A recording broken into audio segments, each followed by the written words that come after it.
by the pronouncement of the fuel subsidy removal by the president.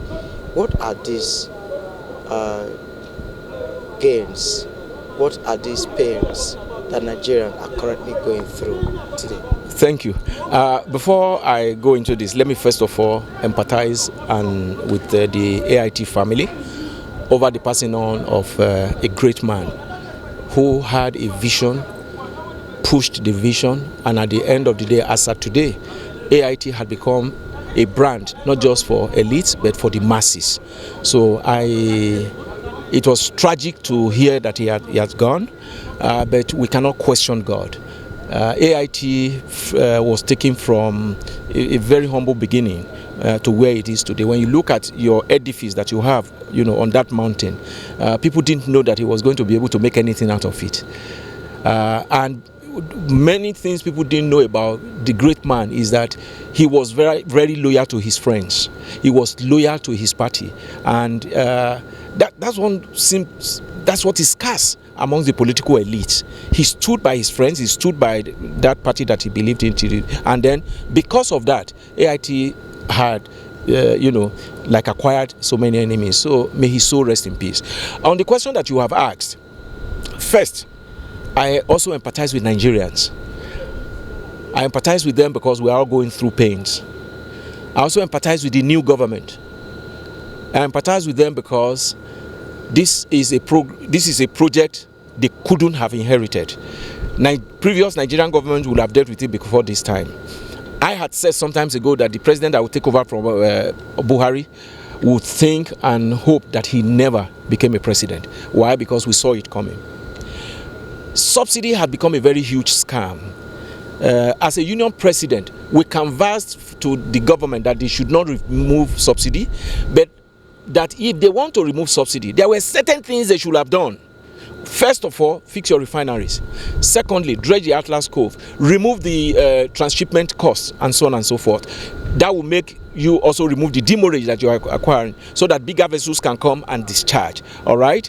Ask the multinationals to also refine 50% of their crude in-house. But how can they refine it in country when at the end of the day you find out that whatever you are refining may not get to their destination, and that government therefore was supposed to take charge of vandalism and also crude theft. For 20-something years, when we canvassed that in our Central Working Committee, the government has not deemed it fit to honor one of those things that we are saying, which means government was not interested. And then you have now created a behemoth that is making some people make trillions from fuel subsidy. Do we really need to still continue in that madness, or do we want the 7 trillion or 8 trillion and so on and so forth that we are spending to go into other areas? For me, I stood against it in the past because I thought government was going to do something. If in 23 years they couldn't do anything, they are not ready to do anything, let us suffer the pains now once and for all. And let us see how they are going to reinvest the money they are acquiring into the education of our children, into agriculture, all right, and into the health care of the people. If, for instance, people don't suffer lack of access to good education, good health, and food, for instance, Nigerians are not going to complain much. In the advanced nation, one thing people have access to is food, cheap food. So what do? They subsidize production, not consumption. Here, we want to subsidize consumption by the elite. I think what has happened is not just a personal thing, and I think people should know that also, whether Bola Ahmed Tinubu does it now or not, the PIA stipulates in clear terms that total deregulation is what will happen at the end of the day. So what is happening today is, according to some experts, in line and in tune with what the PIA has said. But however, could they have done it differently? Yes. In which case, people will have seen what they are doing. The palliatives are coming. When I mean palliative, I'm not talking about money people are going to share, because palliatives have never worked. Mantu committee recommended some palliatives.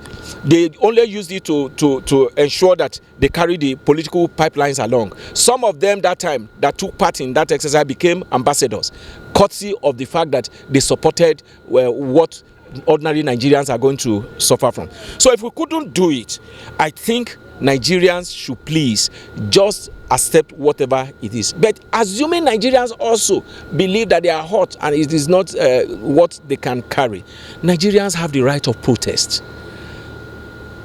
Nigerians can say, government, we are suffering. What do we want you to do for us? Don't let us just also keep quiet. But such protests, should not be violent. Such protests should be targeted in such way that you have made your point and you are going back home and let government begin to, address your issues. For me, this is what I am saying about this. But if you ask me deep down, I think, yes, we are suffering. But when you also look at what is happening, a corn that you plant, yam that you plant, potato that you plant must die before it begins to generate. Where we are today is that we cannot suffer more than what we have suffered in the past. If we have good roads, the man that is on the streets, who is coming from the interior village, will be able to take, the wares to the city. Today we don't have good roads. And you are throwing 7 trillion and burning them on the exhaust of pipes. I don't think that is wrong. That is right. This is my own view. Thank you very much. Thank you so much. Thank you. I appreciate you.